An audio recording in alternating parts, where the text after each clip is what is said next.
Hello everyone, তো কেমন আছো তোমরা সবাই? তো আজকে আমি সকাল সকাল স্নান করে দেখো, তারপরে চলে গেলাম একটু মাঠের দিকে। আর মাঠে গিয়ে দেখি মা ভাই সবাই মিলে এত এত সিম তুলছে কালকে বাজারে নিয়ে যাওয়ার জন্য।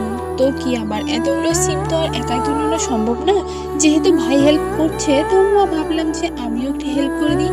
তো তারপর দেখো সিমগুলো কত সুন্দর ফলেছে, আর দেখো উপর থেকে তো আরো সুন্দর লাগছে। তো এই সিমগুলোকে তোমরা কি বলো একটু কমেন্টে অবশ্যই জানিও। আর দেখো এখানে শুধু এক ধরনের না, টোটাল ছিল 3 ধরনের সিম। তো সিমগুলোর নাম তো আমি ঠিকঠাক জানি না, কিন্তু দেখতে অনেক সুন্দর। আর সিমগুলো এত ফল হয়েছে যে আমরা ছিঁড়তে ছিঁড়তে হাঁপায়ে যাচ্ছিলাম। তো সিমগুলো এভাবে ছিঁড়তে ছিঁড়তে আমরা একটা ব্যাগে জমা করছি, তারপরে ব্যাগ থেকে একটা বস্তা বা কোনো কিছুর মাধ্যমে আমরা বাড়িতে নিয়ে যাচ্ছি। আর দেখো এখানে আমি কত তাড়াতাড়ি কতগুলো সিম তুলে নিলাম। আর এখানে বাড়িতে দেখো আমরা কতগুলো সিম এক জায়গায় জমা করেছি কালকে হাটে নিয়ে যাওয়ার জন্য।